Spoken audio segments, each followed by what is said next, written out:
Bem-vindos então. O nosso tema de hoje é um tema super interessante, super polêmico muitas vezes, porque é comum que as pessoas tenham uma grande dificuldade em se posicionar diante disso. O tema de hoje são as aparições e as aparições de anjos e santos. Eu posso começar com um dado da fé primeiro.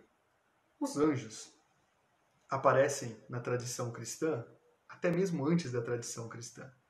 A Bíblia Católica registra mais de 300 ocorrências ou aparições de anjos. Não há um número certo por um motivo. Algumas vezes, o texto sagrado do Antigo Testamento usa a palavra homem, às vezes usa a palavra anjo. Por exemplo, no episódio em que 3 viandantes chegaram até Abraão, que estava no carvalho de Mambré, eu não sei se é Gênesis 12, não lembro, mas ali era claramente a visita de anjos. Depois ainda, a interpretação dos Santos Padres disse que ali estava presente a Santíssima Trindade. E assim por diante. O fato é que os anjos aparecem dentro da história da salvação, e eles aparecem inclusive no maior evento da revelação, que é o anúncio do Messias. O santo arcanjo Gabriel anuncia que Jesus vem ao mundo. E os anjos continuaram aparecendo. A gente vê isso claramente nas páginas sagradas. Os anjos continuam aparecendo no evento da ressurreição, no evento da ascensão do Senhor e em vários outros episódios. Um anjo liberta Pedro da prisão e assim por diante. Os anjos aparecem nas nossas narrativas. E os anjos também aparecem nas narrativas que vão se construindo no entorno da comunidade cristã. Nos próximos tempos, eles vão aparecendo, por exemplo, para os grandes santos, místicos, místicas, para os papas, para os santos padres, os anjos vão aparecendo. Então o tema de anjo vir ao nosso encontro é um tema recorrente do nosso universo religioso, tá bom? Por que eu estou dizendo tudo isso? Isso é um preâmbulo. É um preâmbulo para a gente entrar na questão, né? Eu preparei uma extensa anotação aqui. Eu, em algum momento, vou colocar esta anotação, gente, lá no nosso Telegram, Biblioteca do Catequista, tá bom? O link pode ficar fixado daqui a pouco aqui para quem ainda não entrou no Telegram Biblioteca do Catequista. Vale a pena, tá bom? Até o Frei Cleiton abriu um Telegram para entrar lá, né? Obrigado, Frei. Eu vi a sua mensagem hoje, consegui ver, não é? Então, vamos lá. Nesse primeiro momento, como o nosso curso tem duas partes, amanhã serão aparições marianas, hoje não falaremos desse tema. A gente vai falar da questão teológica que cerca as aparições, tá bom? O objetivo é que com essas reflexões de hoje, você tenha mais habilidade para pensar essa questão. Por que estou dizendo isso? Não é meu propósito falar das mais de 2.000 aparições de Maria ou das mais de 3.000 aparições de anjos e santos. Não é o nosso interesse, não é mesmo? O interesse é que todas as vezes em que você se ver diante deste assunto, deste tema, você possa claramente ter uma posição e orientar os teus catequizandos ou as pessoas que aparecem até você, tá bem? Um texto muito interessante que eu achei na internet foi o texto Visões e Aparições, Por que e Para quê, que é do irmão Afonso Murad. Esse texto está na revista Páginas Abertas. Eu vou pedir para as meninas depois se elas podem localizar esse texto e colocar também no Telegram. Vai ser bem interessante você ler o artigo, um artigo muito bem elaborado, com uma clareza e uma concisão muito grandes. Certamente, você já se viu diante de perguntas como: o que são as aparições? O que a igreja diz sobre as aparições? Há alguma relação entre a revelação, a grande revelação, e as revelações particulares, que são as aparições? Os espíritos voltam? São perguntas que as pessoas fazem também. E aí as pessoas imediatamente perguntam: e os santos voltam também? Como se santo não fosse espírito. Santo também é espírito, gente.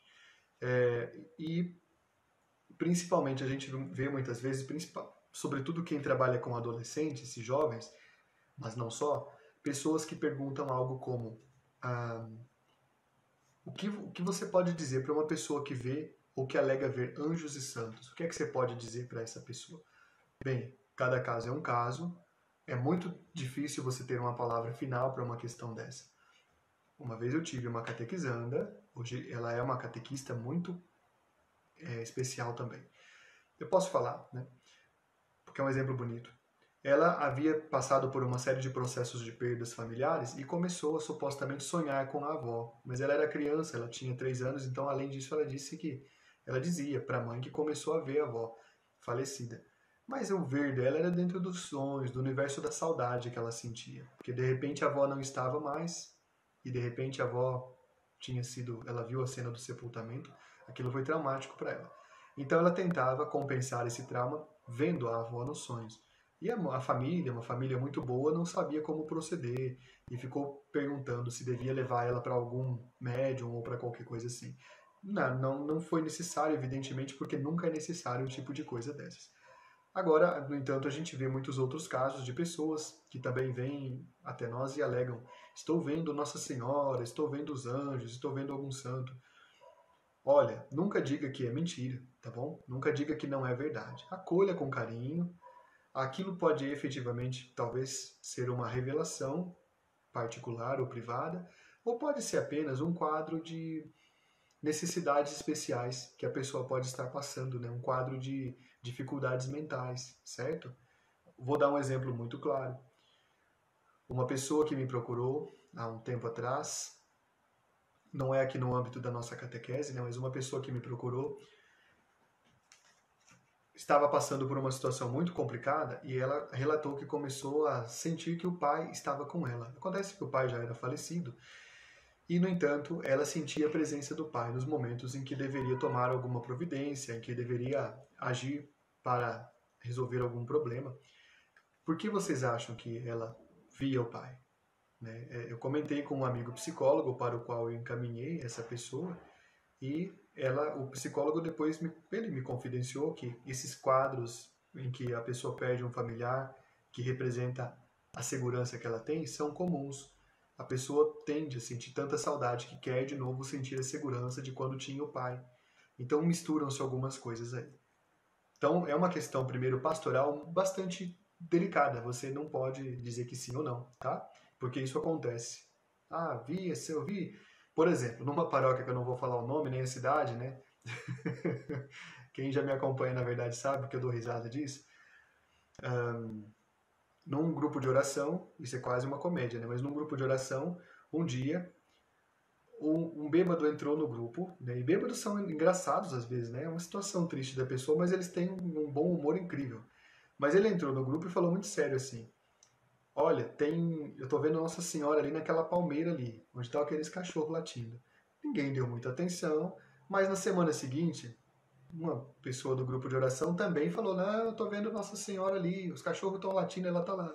Aí começou o evento de Nossa Senhora dos cachorros em cima da árvore. Ninguém via, os cachorros latiam realmente, mas não tinha nada lá e gerou uma grande comoção. Os evangélicos foram para a rádio para falar que a gente era mariólatras, né? Elas estão idolatrando Maria, ela está aparecendo numa árvore ali. Parece que eles acreditaram mais em Nossa Senhora do que a gente. As pessoas da comunidade se dividiam, falando: não, ela apareceu mesmo, os cachorros viram, o cachorro vê esse tipo de coisa.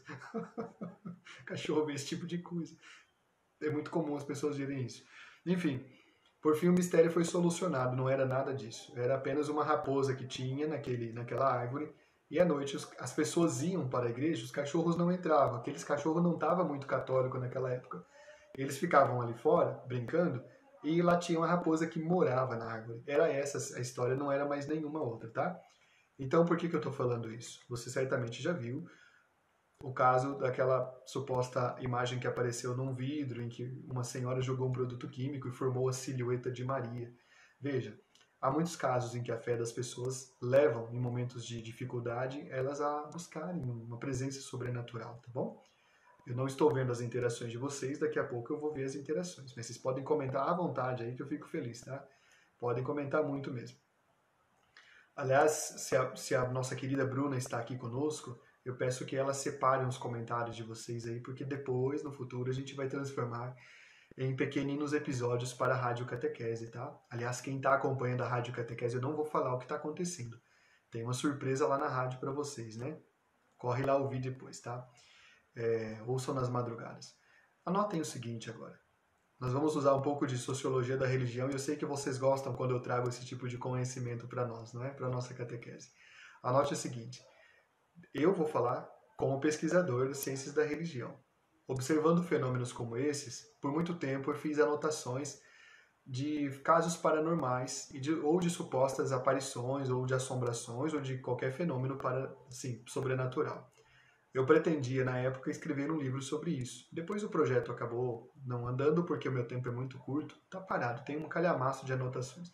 Mas eu percebi sempre um ponto comum em tudo isso. Quando falava, olha, tem ali uma casa mal assombrada, olha, o padre aqui da nossa paróquia, ele toca o sino meia-noite. Eu pensava, mas que padre, hein? Corajoso, né? Acorda meia-noite e vai tocar o sino. Não, ele já morreu faz 15 anos. Então tem essas histórias que estão no imaginário das pessoas. Ó, as aparições um pouco se pautam por isso. Vocês vão gostar muito desse tema. As aparições um pouco se pautam por isso, e você pode anotar 5 características que envolvem as aparições. A primeira característica é que elas ocorrem em momentos de crise. O que são momentos de crise? São quaisquer tipos de situações que estão dificultando a vida das pessoas. Pode ser uma situação de guerra, pode ser uma situação de fome, pode ser uma situação de caos social, pode ser muitas situações.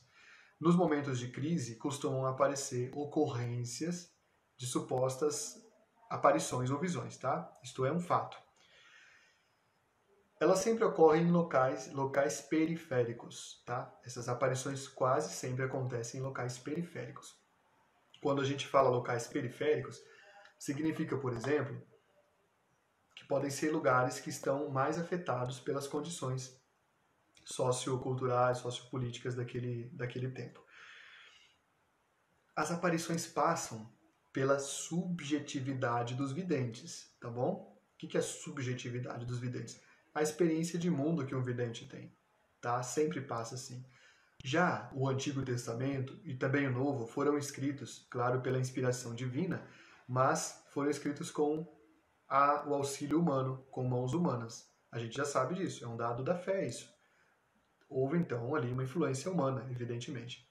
Da mesma forma nas visões e aparições, tá? Outro ponto aqui quase sempre elas envolvem mensagens de conversão ou mensagens de superação.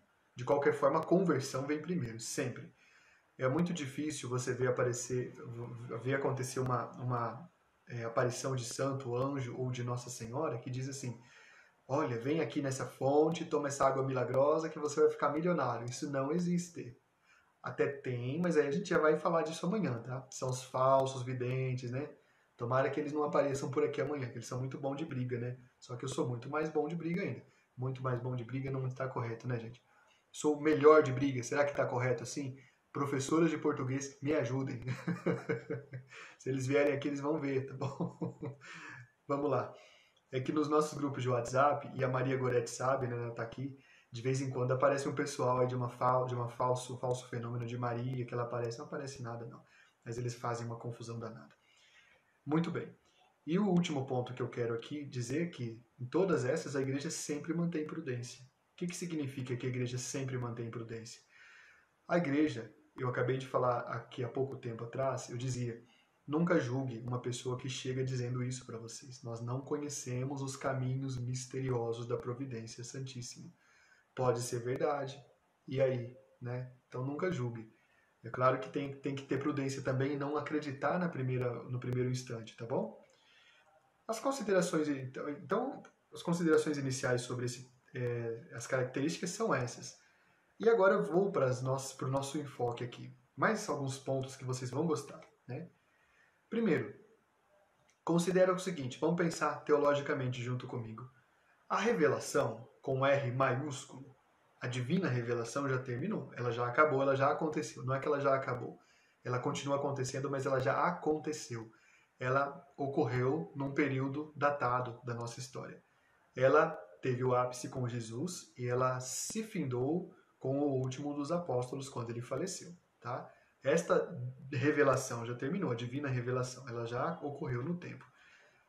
Mas a história da salvação não acabou ainda. Então, primeiro, se a revelação já terminou, a gente já tem a revelação na sua plenitude, não pode vir uma revelação maior do que o verbo de Deus entre nós, é impossível. Por isso que algumas seitas não são consideradas cristãs. Por quê?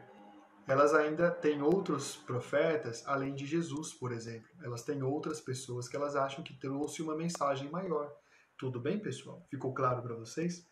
Vocês estão me entendendo? Tá ficando claro para vocês? Então, a revelação já acabou, já se concluiu.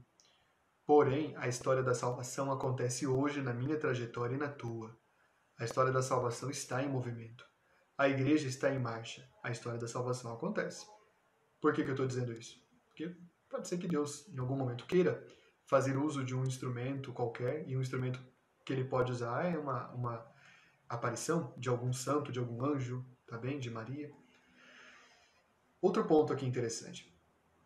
Qualquer manifestação, na verdade, vocês aceitam água? Aqui, Elisete, estou te obedecendo, viu? Elisete é a pessoa que assessora a minha voz, briga comigo e fala, eu não vi você tomar água, mas vocês viram, eu sei que vocês viram. Muito bom, né? Muito bom. Olha só. Qualquer manifestação sobrenatural depende da graça divina. A graça divina pode acontecer e fazer com que ocorra uma manifestação para nos mostrar algo. Isso é plenamente possível.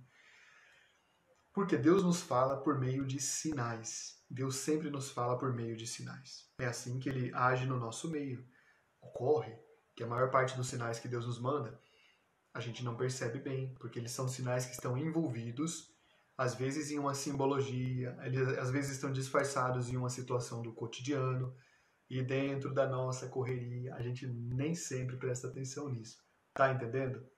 Muitos de vocês, quando eu fiz o mini curso dos milagres, me mandaram mensagem dizendo, compartilhando vários milagres que ocorreram com vocês. Evidentemente é tudo sigiloso, né? Não compartilho com ninguém. Mas vocês mesmos perceberam em alguns dos relatos que eu recebi aqui, as pessoas não se davam conta do milagre acontecer até certo momento. Aí que prestavam atenção, está acontecendo o milagre. E outra coisa, então, se Deus fala por meio de sinais, Deus usa uma coisa chamada mediação. Ou seja, Deus utiliza-se de meios para nos atingir. Olha só essa citação aqui do irmão Afonso. Ele escreveu assim, ó, nós cristãos cremos que Deus nos fala na vida através de mediações. Normalmente, utiliza sinais que não são claros nem evidentes, como eu acabei de falar. Apresentam-se misturados e envoltos pelo véu da incerteza, da dúvida. E agora, olha que interessante o que ele diz aqui. Frei Carlos Mesters, carmelita, diz, aludindo a uma citação patrística, que o primeiro livro escrito por Deus foi a criação e a história. O primeiro livro que Deus escreveu, gente, para os santos padres, né, para os nossos principais grandes teólogos do início do catolicismo, foram a criação e a história. Deus nos fala na natureza, Deus nos fala na sucessão dos dias. Isso é muito profundo, na verdade. Como a humanidade se tornou cega para ler este primeiro livro, continuou Frei Afonso, Deus inspirou a escrita do segundo, a Bíblia, a partir da experiência de fé da comunidade. A Bíblia ilumina os cristãos para lerem os sinais de Deus na vida hoje. Não é muito interessante isso? Bonito, né? Eu achei fantástico esse comentário dele. Vamos então para uma primeira consideração antes de ir para os milagres. Eu sei que vocês querem ver as aparições. Eu sei. Eu tô sentindo que vocês querem saber das aparições. Aí você chega aqui e o cabeludo tá falando assim para vocês. Ah, ele não vai falar das aparições hoje? Vamos sim. É que eu preciso dar para vocês uma reflexão boa sobre isso, né? Primeiro ponto que é muito interessante, toda aparição tem a figura de um vidente. Você já reparou isso? Toda aparição tem a figura de um vidente. O vidente é a pessoa que vai ser justamente o mediador daquela mensagem de Deus e daquela comunidade. Então, olha só, um problema inicial que sempre tem para nós discernirmos isso é que os videntes estão muito convictos do que eles estão vendo. Dentro do campo de ação deles, dentro daquilo que eles estão fazendo e falando, é muito difícil você dizer para eles que talvez aquilo não seja verdade. Não, isso é muito impossível, até porque eles, afinal de contas, de alguma forma se aproximaram do mistério, eles não querem deixar isso. E como eu disse para vocês que as aparições e visões acontecem em situações extremas, quase sempre, na maioria das vezes, a pessoa já passou por tantos processos de perda que ela não quer perder essa certeza do sobrenatural. Ela quer se apegar a isso como uma tábua de salvação. que vai dar para ela um sentido, muitas vezes, para o sofrimento que ela experimenta. Muitas vezes, o vidente ou a vidente é uma pessoa que passou por sofrimento ou que está em risco de um sofrimento grande acontecer, tá bom? Veja, por exemplo, os videntes daquele caso de Medjugorje, que está em investigação, né? Aquela criança e aqueles jovens que supostamente viram Nossa Senhora estavam na iminência de uma guerra civil acontecer sobre eles, na verdade. Por isso que a mensagem de Medjugorje tem uma palavra central chamada paz. A mensagem do vidente quase sempre vai ter relação com o círculo que está no seu entorno, tá bom? Preste atenção nesse dado que é muito interessante. Tá, então olha só. Então o vidente é um primeiro ponto interessante aqui, tá? Porque para ele, o que ele está dizendo que está vendo tem o mesmo valor do que Maria recebeu do anjo. É difícil dele ver diferente. Aliás, ele se coloca dentro dessa mesma lógica. Ele acha que ele está junto no mesmo status, tá bom? Outra coisa. No nosso tempo, são muito comuns as aparições de Maria. Há muitos motivos, talvez, para isso, né? Se em outros tempos houve muitas aparições de santos, e nos tempos pré-bíblicos apareceram muitos anjos, hoje nós vemos uma ocorrência muito grande de aparições de Maria, aparições realmente bastante, eu vou usar uma palavra da sociologia, perturbadoras. Como assim perturbadoras? Aparições que de algum modo acabam sendo tão assim diferentes que a gente não tem uma explicação lógica para elas, não é mesmo? Então isso é interessante, tá? Vamos lá, vamos ver o que mais diz aqui. Vou corrigir a câmera para vocês. Vamos falar de algumas aparições e depois a gente faz uma retomada de algumas coisas que eu disse para vocês. A primeira aparição que teve na história registrada é a aparição de Nossa Senhora do Pilar. Ela teria acontecido no ano 40 da nossa era, lá na Espanha. Segundo a tradição católica, São Tiago Maior deixou Jerusalém e foi até a Espanha para evangelizar aquela província romana, a Espanha. E lá ele teria supostamente recebido uma visão de Nossa Senhora que se apresentou a ele em cima de um pilar. Um pilar é uma pequena coluna, tá? E aí naquela pequena coluna ela falou: construa aqui uma igreja e aqui seja o altar. E ele fez, esse pilar existe até hoje e ele está sepultado lá, numa localidade que hoje se chama Santiago de Compostela, tá bom? Foi a primeira aparição. De lá para cá foram muitas outras aparições de Maria ou dos santos, porém isso nós vamos falar amanhã, tá? Eu vou falar de algumas aqui, aleatórias, sem uma cronologia específica, tá? São José é um dos santos que mais apareceram. Ele apareceu algumas vezes no Brasil, inclusive. Ele apareceu em vários países. Uma das aparições que são reconhecidas pela Igreja de São José aconteceu em uma cidade da França chamada Cotignac, em 1660, quando São José teria aparecido para um pastor que estava em exercício cuidando das ovelhas, mas ele padecia uma incrível sede, estava passando muita sede e ele não tinha onde buscar água. Aí apareceu um homem bonito, barbudo, que nem eu assim, ó, barbudão. Aí falou assim para ele: eu sou José, remova esta pedra e você encontrará água.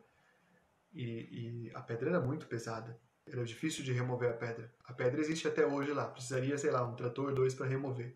Mas esse moço, que chamava-se Gaspar, o Gaspar, não é Gaspar não, é Gaspar mesmo. O Gaspar removeu a pedra e encontrou realmente uma fonte de água, e ao redor existe hoje uma igreja, um santuário belíssimo dedicado a São José.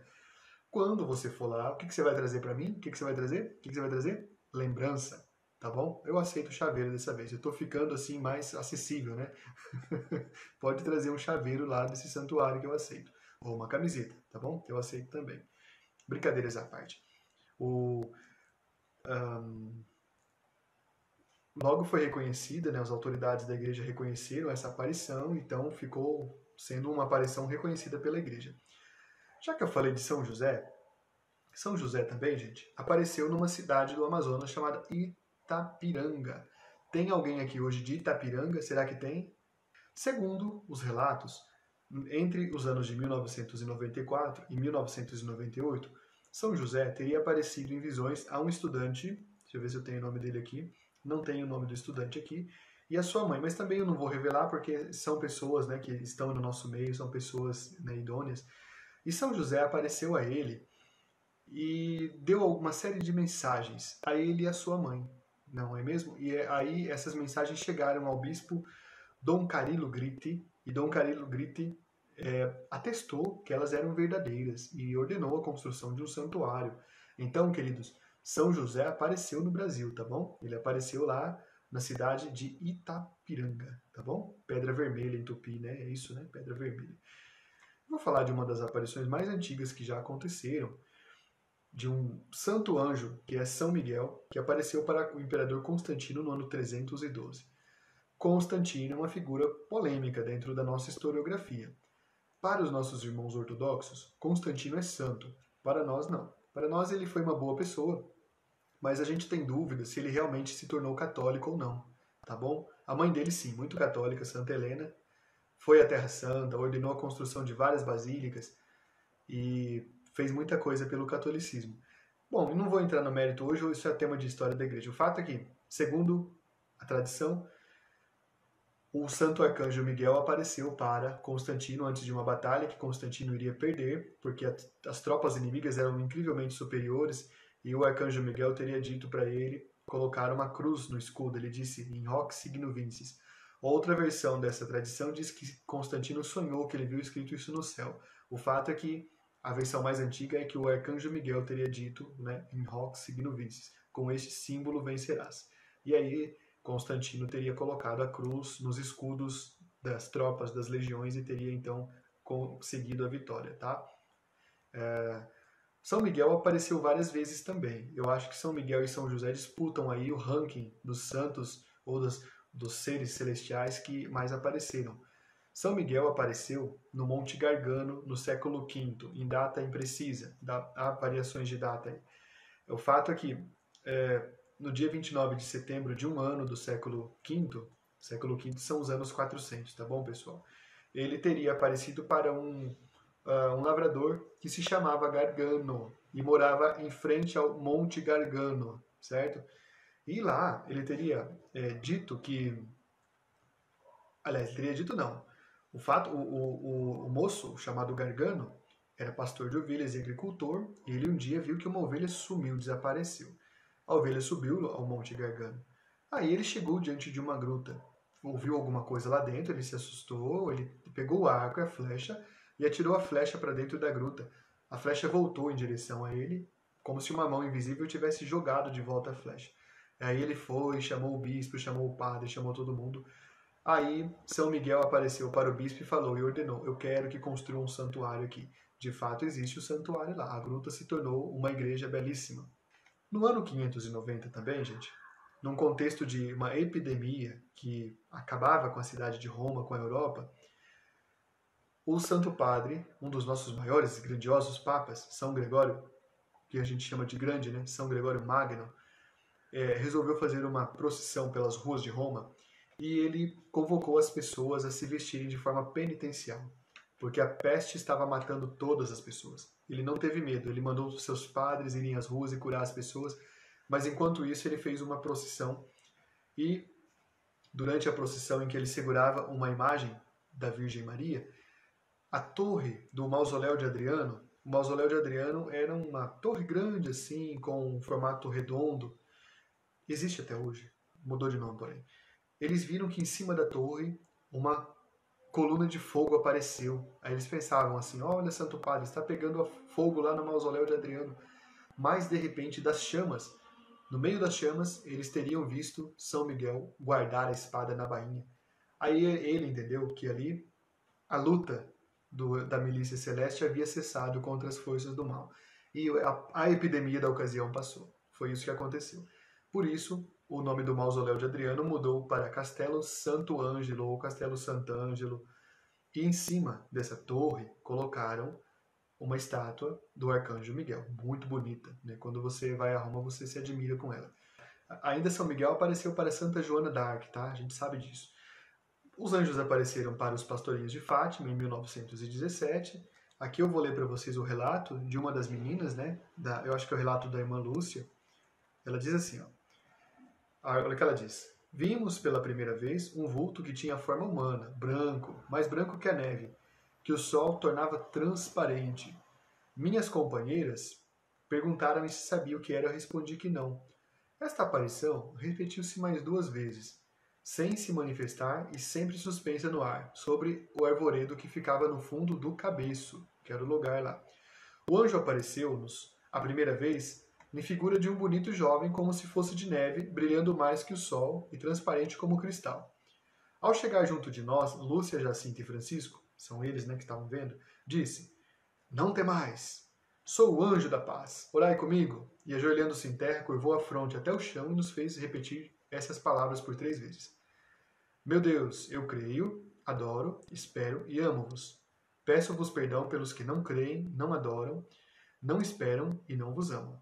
E a gente conhece isso que é do terço da misericórdia, essas jaculatórias.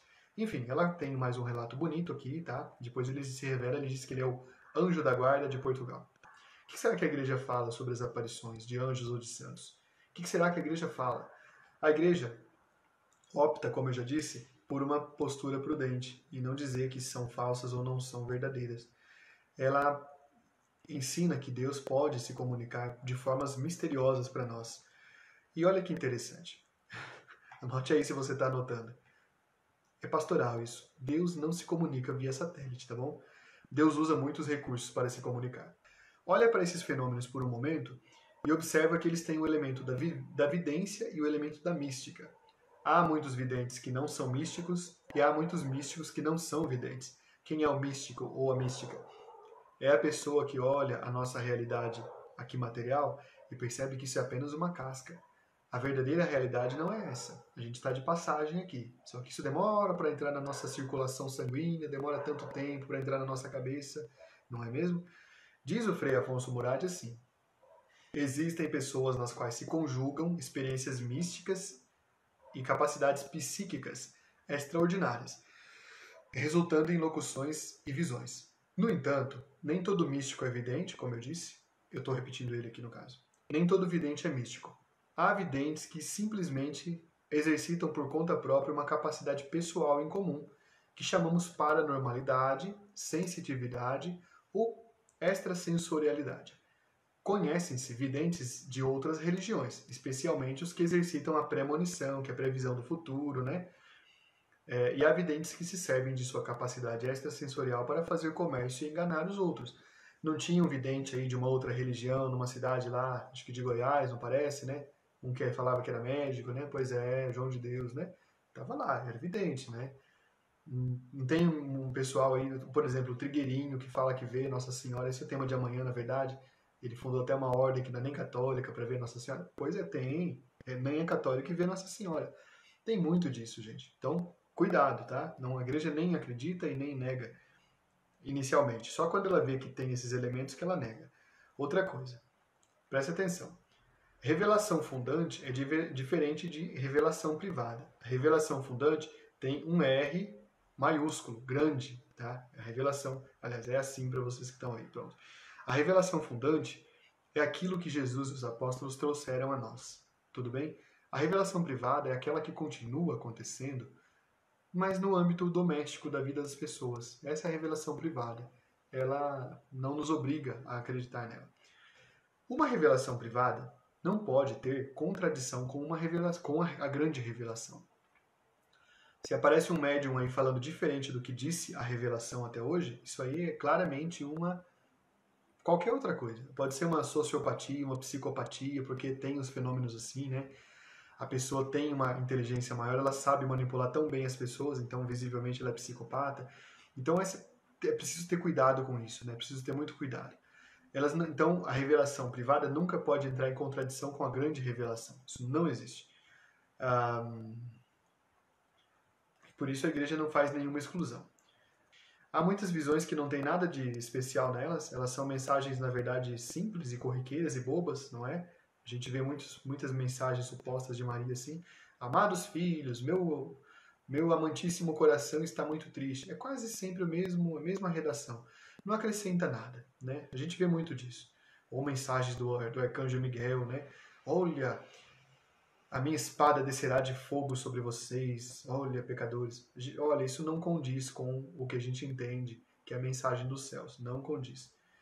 Enfim, e há muitas aparições e visões no nosso mundo pastoral que são muito parecidas com o que o Espiritismo prega, ou que até o pentecostalismo, que tem suas mediunidades, né, também lá, eles pregam.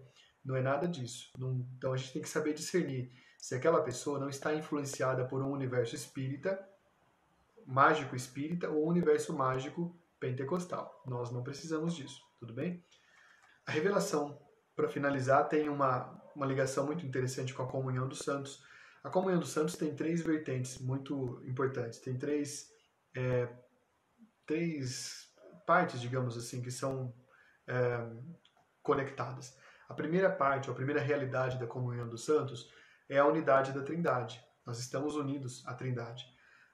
Deus Pai e Filho e Espírito Santo são um só, estão unidos. Outra parte da comunhão dos santos é a dimensão comunitária da igreja. A igreja é uma comunhão dos santos. E a outra parte é a transcendência espiritual da igreja, que agrupa a igreja triunfante celestial, a igreja militante terrena e a igreja padecente que está no purgatório. As revelações muitas vezes tocam esses temas do purgatório, do inferno, do céu. Isso é muito interessante. Eu quero pedir que vocês compartilhem essa live, tanto a do YouTube quanto a do Face, compartilhem com as pessoas, tá bom? Tragam as pessoas para participar conosco mais vezes, né? Quero agradecer a tua presença hoje, quero pedir que você curta essa página ou se inscreva no canal. Aliás, faça as duas coisas. Se inscreva no canal Altieres dos Santos e curta também a página Catequista em Missão. Eu quero agradecer minha equipe maravilhosa, linda, né? Todas elas. E agradecer a você que torna isso possível. Eu quero dizer que é muito bom estarmos juntos. Somos uma verdadeira comunidade na internet. Eu desejo a você uma noite abençoada, um descanso merecido e que Deus te abençoe hoje e sempre. Estivemos reunidos em nome do Pai, e do Filho e do Espírito Santo. Amém. Louvado seja nosso Senhor Jesus Cristo. Para sempre seja louvado.